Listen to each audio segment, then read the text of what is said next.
Hey guys, welcome back to Phone Tricks. In this video, we'll learn how to connect your OTG or OTG pen drive with Vivo V21 smartphone. Without further ado, let's get started. First of all, we need to insert pen drive into the OTG adapter. Then enter this setup into the Vivo V21.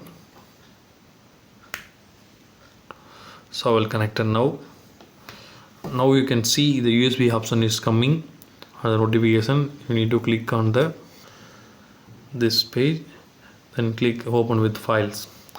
You can see the options available files in the pen drive. If you want to copy any of the file from the pen drive, you need to click and hold, then click this icon, then click copy to, then choose your internal storage, then click copy.